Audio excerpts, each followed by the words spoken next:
मसीह में आप सबों की सलामती हो। मैं एवेंजलिस्ट अदील आप सबकी खिदमत में।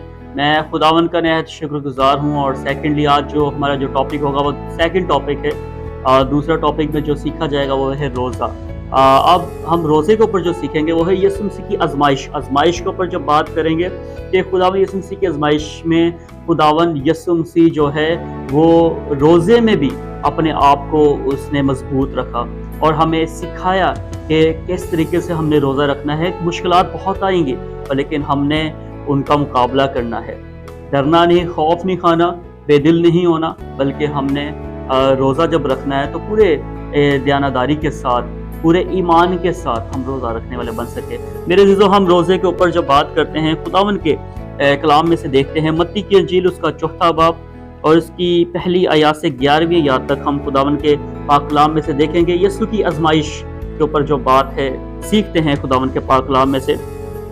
उस वक्त रूह यीशु को जंगल में ले गया ताकि अबलीस से आजमाया जाए और 40 दिन और 40 रात फाका करके आखिर को उसे भूख लगी और आजमाने वाले ने पास आकर उससे कहा, अगर तू खुदा का बेटा है तो फरमा कि ये पत्थर रोटियां बन जाएं। उसने जवाब में कहा, लिखा है कि आदमी सिर्फ रोटी ही से जीता ना रहेगा बल्कि हर एक बात से जो खुदा के मुंह से निकलती है। तब अबलीस उसे मुकद्दस शहर ले गया और हैकल के किंगरे पर खड़ा करके उससे कहा कि अगर तू खुदा का बेटा है तो अपने ताई नीचे गिरा दे, क्योंकि लिखा है कि वो तेरी बाबत अपने फरिश्तों को हुक्म देगा और वो तुझे हाथों पर उठा लेंगे, ऐसा ना हो कि तेरे पाँव को पत्थर से ठेस लगे। यीशु ने उससे कहा, ये भी लिखा है कि तू खुदावन अपने खुदा की आजमाइश ना कर। फिर अबलीस उसे एक बहुत ऊंचे पहाड़ पर ले गया और दुनिया की सब सल्तनत और उनकी शान और शौकत उसे दिखाई और उससे कहा, अगर तू झुककर मुझे सजदा करे तो ये सब कुछ तुझे दे दूंगा। यीशु ने उससे कहा, आए शैतान दूर हो, क्योंकि लिखा है कि तू खुदावन अपने खुदा को सजदा कर और सिर्फ उसी की इबादत कर। तब अबलीस उसके पास से चला गया और देखो फरिश्ते आकर उसकी खिदमत करने लगे। खुदावन के पाक कलाम पढ़े जाने पर हम सब बरकत पाएं, आमीन।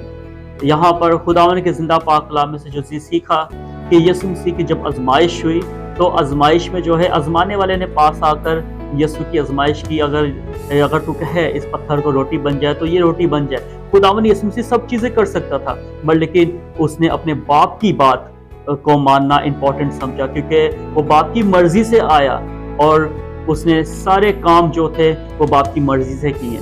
मेरे अज़ीज़ों, जब आजमाइश आए तो हमने उसका मुकाबला करना है। आजमाइश है ये नहीं कि हमने डर जाना है, क्योंकि खुदावन यीशु मसीह के ऊपर भी आजमाइश आई थी और उसने क्या किया, उसने रोज़ा रखा।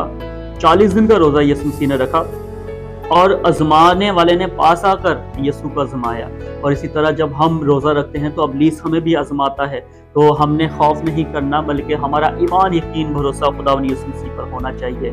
और जब हम रोज़ा रखें तो अपने बाप, अपने खुदा से जो पोशीदगी में हमारी सुनता है हमें बदला देगा, अजर देगा।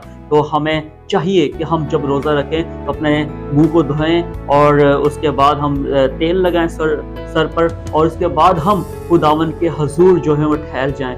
अपनी कोठरी में जाके, अपने रूम में जाके, अपने कमरे में जाके दुआ करें और उस खुदा के हजूर फरियाद करें जिस मकसद के लिए आप रोज़ा रखते हैं। यकीनन मेरा ईमान है कि खुदा आपको इसका अजर ज़रूर देगा और खुदावन फजल बख्शे कि हम सब जो हैं खुदावन के जब कलाम पढ़ते हैं उस पर हमें फजल खुदा हमें दे कि हम उस पर अमल कर सकें।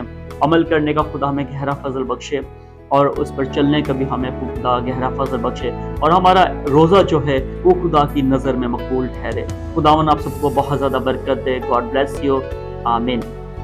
मेरा यीशु है मुझको भला, वो ही काफी है सदा सर्वदा।